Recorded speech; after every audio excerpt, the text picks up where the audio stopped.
le sida existe puisque il y a des personnes infectées, il y a des personnes qui manifestent même la maladie du sida, nous le voyons et c'est au quotidien que nous le voyons. Et il y a des organisations qui luttent contre cette maladie. Je n'ai pas encore vu quelqu'un malade du sida, mais je sais que le sida existe. C'est un fléau, c'est naturel, ça existe, oui, je sais. Que peut-on faire pour éradiquer ce fléau? C'est préserver l'abstinence. Moi je vois que le sida tue, ça fait beaucoup de ravages. Quoi. Je veux, on arrête un peu ça. On trouve un antidote quoi, pour arrêter le sida. En prioritairement, j'ai dans ma famille 3 qui ont attrapé cette maladie-là. Donc pour moi, je sais vraiment que ça existe parce que je vis avec eux. Vous voyez dans tout le monde entier, tout le monde parle que le sida. Et si Madame la Présidence, c'est-à-dire son Excellence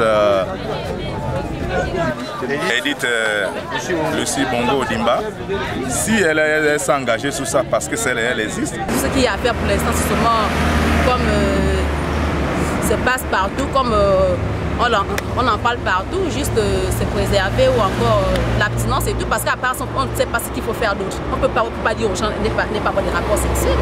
Le sida vraiment, mon frère, le sida est vraiment grave. C'est une maladie très grave. Qui nous, peut-être là où je suis en train de parler, même là j'ai le sida, qui le sait. Donc c'est pour dire que c'est une maladie très grave. Mais de s'abstenir, moi je suis une maman, ce que je dis c'est de s'abstenir, laissez-nous les histoires de condoms, de tout ça là. Maintenant quand tu choisis ton partenaire, c'est bon. Si c'est pour le mariage, c'est bon, c'est comme ça qu'on faisait à notre temps. Depuis 2006, notre pays, le Gabon, compte plus de 13 000 enfants orphelins du sida, tous vivant au sein de leur famille élargie. Grand-père, tante, oncle, cousine. Terre d'Espoir, guidée par l'ONG Lumière, a rendu visite à ces familles que le sida a profondément détruit et que la société continue à traiter jusqu'alors avec mépris. Je m'appelle Kaïmba Christine, je suis une personne vivant avec la maladie VIH-Sida. Ça fait 2 ans que je vis avec. Mon défunt mari est mort de ça.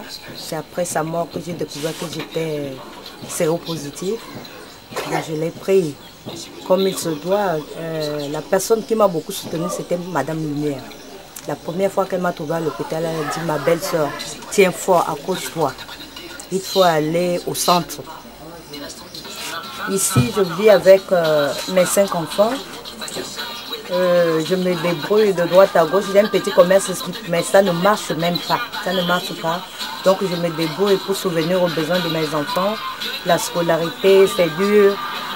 Je touche un peu de partout pour aider mes enfants à aller à l'école. Depuis que mon mari est mort, je n'ai pas eu quelqu'un pour me soutenir avec les enfants au niveau de l'école. Donc, comme j'ai un petit beau-frère aussi qui payait d'abord l'école de l'enfant, vu ses charges aussi, bon, je ne pouvais pas aussi trop l'embêter. J'essayais un peu d'aller voir ses collègues, mais ça ne répondait pas vraiment. Donc l'enfant s'est découragé. Donc ni le dossier du BPC, puis faire l'entrée en seconde, ça l'a carrément découragé, puisqu'on n'avait plus payé le nombre de mois qui restait.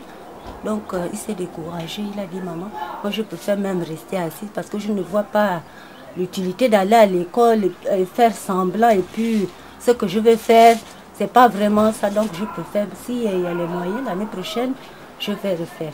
Et l'autre aussi, il est aussi en 3e. Comme quand le père a commencé la maladie, il n'y avait plus vraiment de suivi à la maison, donc on l'a renvoyé à l'école. Et puis, tout d'un coup, le père est mort. Maintenant, l'année est arrivée, l'année scolaire est arrivée. Je n'avais pas vraiment quelqu'un pour m'aider à lui trouver la place. C'est comme ça qu'il est resté à la maison. Je suis d'abord partie à l'hôpital général. J'ai fait d'abord le PEC là-bas. On m'a dit oh, on ne prend rien. Je suis revenue. Je suis encore, j'ai rechuté encore. Je suis partie avec maman. On m'a dit non. Bon, avant que... Il y a 2 ans, récemment. Avant qu'on me dise que là, il y avait l'hôpital de CTA. Avant l'hôpital de CTA.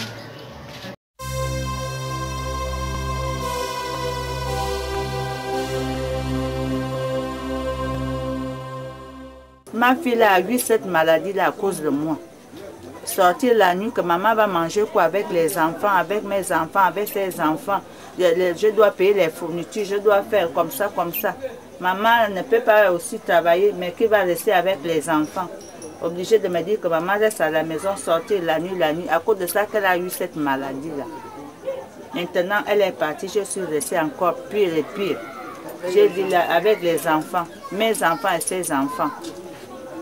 C'est depuis l'année dernière qu'on a découvert que j'étais séropositive. J'étais vraiment très malade même, abandonnée même depuis le lit d'hôpital. Bon, je fais c'est grâce à ONG Lumière, ce sont eux qui m'ont soutenue depuis le lit d'hôpital parce qu'ils m'ont découvert à l'hôpital, abandonnée toute seule. Je suis sortie de l'hôpital, ils ont trouvé un logement pour moi. Je suis venue rester là où vous m'avez trouvé là. Un an après, on a découvert aussi que l'enfant était malade. Donc je souffre seule avec l'enfant. J'ai quand même fait part à son père. Son père a dit, lui, il ne connaît rien de ça, il n'est pas malade. Il nous a abandonnés tout le temps. Même quand je trouve un bricole, je ne peux pas exercer. Parce que tout le temps, l'enfant est malade. 2 semaines à la maison, peut-être 1 mois à l'hôpital. Quand je travaille chez quelqu'un, il préfère me renvoyer. Parce qu'il ne peut pas accepter de garder quelqu'un qui ne travaille pas. 2 semaines, tu es là, 1 semaine, tu es à l'hôpital. Donc, on me demande toujours de venir garder l'enfant à la maison. Donc, même le loyer, même la nourriture, c'est grâce à ONG Lumière que je vis peut-être jusqu'alors. J'ai au total 6 enfants. J'ai déjà 4 petits-fils. Même là, je me préparais pour aller voir.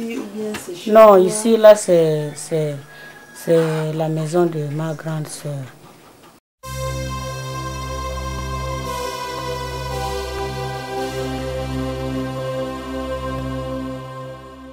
Pourtant, derrière ces larmes d'une maman, incertaine de voir son enfant grandir parce que malade, derrière ce regard innocent d'un enfant espoir de demain, un cri d'alarme s'élève pour interpeller notre humanisme. Ces orphelins vivent en général dans des conditions précaires, ne leur permettant même pas de s'alimenter alors qu'ils sont souvent déjà affaiblis par la maladie. Je suis Madame Mekonse Bekale Marguerite, responsable de l'ONG Lumière. Nous travaillons en ce moment avec une ONG Terre d'Espoir. Nous sommes partis sur le terrain visiter les familles dont ils ont vu que ces enfants meurent non seulement de la maladie, mais aussi de la faim. C'est pourquoi nous lançons un appel que chacun vient faire un don de nourriture, même si c'est un peu, ce peu peut sauver une vie. Le sida est un fléau, on a de cesse de le dire, mais derrière le mot fléau, il y a tellement de clichés. Et moi je pense que pour savoir exactement ce qui se passe, il n'est pas plus nécessaire que de partir sur le terrain. Le terrain, je l'ai fait avec l'aide de l'association Terre d'Espoir et j'ai vu ce qui se passe vraiment. J'ai vu ce qu'on ne peut pas décrire avec des mots. J'ai vu ce qu'on ne peut pas dire, par la bouche, si vous me permettez. Et moi, ce que j'ai vu, c'était beaucoup de peine, beaucoup de souffrance, beaucoup de malheur. J'ai vu des avenirs hypothéqués. J'ai vu des mères désespérées. J'ai vu des familles entières décimées. Et où est-ce que je l'ai vu? Pas plus loin qu'ici, chez nous, à quelques mètres de chez nous, à 2 pas de notre portail.